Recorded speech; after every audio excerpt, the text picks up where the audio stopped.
Hi dears, എല്ലാവർക്കും സുഖാണോ? അപ്പോൾ ഇന്ന് നമ്മൾ തയ്യാറാക്കുന്നത് കുമ്പളങ്ങ കൊണ്ടുള്ള നല്ല ഒരു ഒഴിച്ചുകറിയാണേ. വളരെ പെട്ടെന്ന് തന്നെ നമുക്ക് ഉണ്ടാക്കിയെടുക്കാൻ പറ്റും. നല്ല നാടൻ രീതിയിൽ തയ്യാറാക്കിയെടുത്തിട്ടുള്ള ചോറിനൊക്കെ പറ്റിയ ഒരു ഒഴിച്ചുകറിയാണ് കേട്ടോ ഇത്. അതിനായിട്ട് ഞാനിതാ ഇവിടെ കുമ്പളങ്ങ എടുത്ത് വെച്ചിട്ടുണ്ട്. ഇതുപോലെ ചെറുതാക്കി നുറുക്കിയെടുത്തിട്ടുണ്ട്.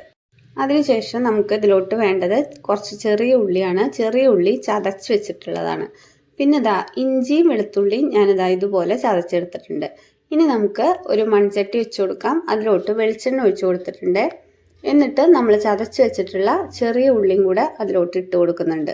അതിനുശേഷം ഉള്ളിയൊക്കെ ഒന്ന് മൂത്ത് വന്നപ്പോൾ ഞാനിതാ 4 പച്ചമുളകും കൂടെ അതിലോട്ട് ഇട്ട് കൊടുക്കുന്നുണ്ട് കേട്ടോ.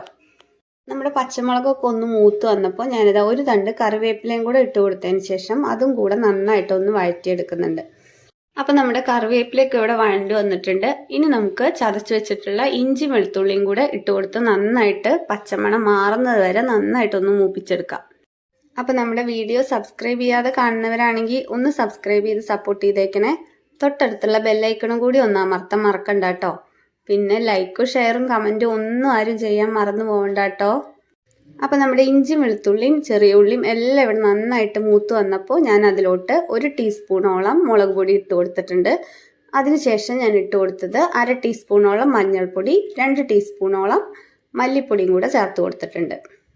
അപ്പോൾ നമ്മൾ മസാലപ്പൊടികളെല്ലാം ഇട്ട് കൊടുത്തതിന് ശേഷം ഇത് നന്നായിട്ട് തന്നെ മൂപ്പിച്ചെടുക്കുന്നുണ്ട്. പൊടികളുടെ എല്ലാം പച്ചമണമൊക്കെ ഒന്ന് മാറി വന്നപ്പോൾ ഞാനിതാ നുറുക്കി വെച്ചിട്ടുള്ള കുമ്പളങ്ങയും കൂടെ ഇട്ട് കൊടുത്ത് നന്നായിട്ടൊന്ന് മിക്സ് ചെയ്ത് കൊടുക്കുന്നുണ്ട്. അപ്പോൾ നമ്മളിങ്ങനെ കഷ്ണമൊക്കെ ഇട്ടിട്ട് നന്നായിട്ടൊന്ന് ഇളക്കിയൊക്കെ യോജിപ്പിച്ചൊക്കെ കൊടുക്കുമ്പോൾ കുമ്പളങ്ങയിലൊക്കെ നന്നായിട്ട് മസാലപ്പൊടികളൊക്കെ നന്നായിട്ട് പിടിക്കും. നമ്മൾ കഷ്ണങ്ങളെല്ലാം ഇട്ട് കൊടുത്തതിന് ശേഷം ഒരു 2 മിനിറ്റ് നേരം ഒന്ന് ഇളക്കി കൊടുത്തിട്ടുണ്ട്. ഇനി നമ്മളിത് ഇത്രയും വാളംപുളി പിഴിഞ്ഞ് ഇതിലോട്ട് ഒഴിച്ചു കൊടുക്കുന്നുണ്ട്. അപ്പോൾ നമ്മൾ വളരെ കുറച്ച് മാത്രം വാളംപുളിയാണ് എടുത്തിട്ടുള്ളത്. ഒരു നെല്ലിക്ക വലുപ്പത്തിലുള്ള വാളംപുളി മുഴുവനായിട്ടും പിഴിഞ്ഞൊഴിച്ചു കൊടുത്തിട്ടുണ്ട്. ഇനി നമുക്ക് ആവശ്യത്തിനുള്ള ഉപ്പും കൂടെ ചേർത്ത് കൊടുത്തതിന് ശേഷം ഒന്ന് നന്നായിട്ട് മിക്സ് ചെയ്ത് കൊടുക്കുക. എന്നിട്ട് ഇത് നന്നായിട്ടൊന്ന് അടച്ചു വെച്ച് വേവിച്ചെടുക്കാം. അപ്പോൾ നമ്മൾ പുളിവെള്ളമൊക്കെ ചേർത്ത് കൊടുത്തതിന് ശേഷം നന്നായിട്ട് അടച്ചു വെച്ച് വേവിച്ചെടുക്കുന്നുണ്ട്. നമ്മുടെ കഷ്ണങ്ങളെല്ലാം ഇവിടെ വെന്ത് കിട്ടിയിട്ടുണ്ട്. ഇനി നമുക്ക് ഇതിലോട്ട് 1 നാളികേരത്തിൻ്റെ 2ാം പാൽ ഒഴിച്ചു കൊടുക്കാം. അപ്പോൾ നമ്മളിതാ 2ാം പാൽ ഒഴിച്ചു കൊടുത്തിട്ടുണ്ട്. ഇനി നമുക്കിതൊന്ന് നന്നായിട്ട് മിക്സ് ചെയ്ത് കൊടുക്കണം.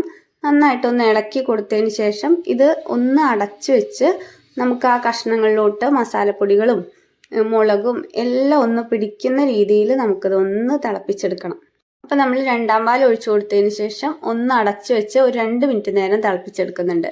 അതിനുശേഷം ഞാൻ അതിലോട്ട് ഒരു ചെറിയ കഷ്ണം ശർക്കര ചേർത്ത് കൊടുക്കുന്നുണ്ട് കേട്ടോ. അപ്പം നമ്മുടെ കറിക്ക് ഒരു പ്രത്യേക ടേസ്റ്റ് കിട്ടാൻ വേണ്ടിയിട്ടാണ് കേട്ടോ ശർക്കരയൊക്കെ ചേർത്ത് കൊടുക്കുന്നത്. ആ പുളിയൊക്കെ ഒന്ന് ബാലൻസ് ചെയ്ത് വരാനായിട്ട് നമ്മൾ ചെറിയ കഷ്ണം ശർക്കര ചേർത്ത് കൊടുക്കുന്നുണ്ട്.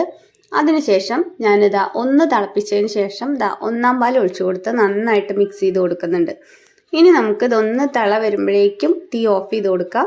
അതിനുശേഷം അതിലോട്ട് കുറച്ച് കറിവേപ്പിലയും കൂടെ ഇട്ട് കൊടുത്തതിന് ശേഷം ഒന്ന് വറുത്തിടണം. അപ്പോൾ കറിവേപ്പിലയൊക്കെ ഇട്ട് കൊടുത്തതിന് ശേഷം നമ്മളിതാ കറിയൊക്കെ നന്നായിട്ട് അടച്ചു വെച്ച് കൊടുത്തിട്ടുണ്ട്. ഇനി നമുക്ക് അടുപ്പിലോട്ട് ഒരു പാൻ വെച്ച് കൊടുക്കാം. അതിലോട്ട് വെളിച്ചെണ്ണ ഒഴിച്ചു കൊടുത്തതിന് ശേഷം 1/4 ടീസ്പൂണോളം ഉലുവയാണ് ഇട്ട് കൊടുത്തത്. അതിനുശേഷം 2 ടീസ്പൂണോളം കടുകും കൂടെ ഇട്ട് കൊടുത്തിട്ടുണ്ട്. കടുകൊക്കെ ഒന്ന് പൊട്ടി വന്നപ്പോൾ വറ്റൽമുളകും ഇട്ട് കൊടുത്തിട്ടുണ്ട്. പിന്നീട് ഞാൻ ഇട്ട് കൊടുത്തത് 1/2 ടീസ്പൂണോളം മുളക് പൊടിയാണ്. ഇതൊരു കളറിന് വേണ്ടി മാത്രമാണ് ഇട്ട് കൊടുത്തത്. കാശ്മീരി മുളക് പൊടിയാണ് 1/2 ടീസ്പൂണോളം ഇട്ട് കൊടുത്തിട്ടുള്ളത്. ഇനി നമുക്ക് ഈ വറുത്തിട്ടത് ഈ കറിയിലോട്ട് ഒന്ന് ഒഴിച്ചു കൊടുക്കാം. അപ്പോൾ നമ്മുടെ കിടിലൻ കുമ്പളങ്ങ കറി ഇവിടെ റെഡി ആയിട്ടുണ്ട്. അപ്പോൾ വീഡിയോ ഇഷ്ടമായ ലൈക്കും ഷെയറും സബ്സ്ക്രൈബും ഒക്കെ ചെയ്ത് സപ്പോർട്ട് ചെയ്യാൻ മറക്കണ്ട കേട്ടോ. പിന്നെ കമൻറ്റും കൂടെ ചെയ്തേക്കണേ. അപ്പോൾ നമ്മുടെ തേങ്ങാപ്പാലൊക്കെ ചേർത്തിട്ടുള്ള ഈ കുമ്പളങ്ങ കറി റെസിപ്പി എല്ലാവർക്കും ഇഷ്ടമായി എന്ന് വിശ്വസിക്കുന്നു. വീണ്ടും അടുത്തൊരു വീഡിയോയിൽ കാണാം. താങ്ക്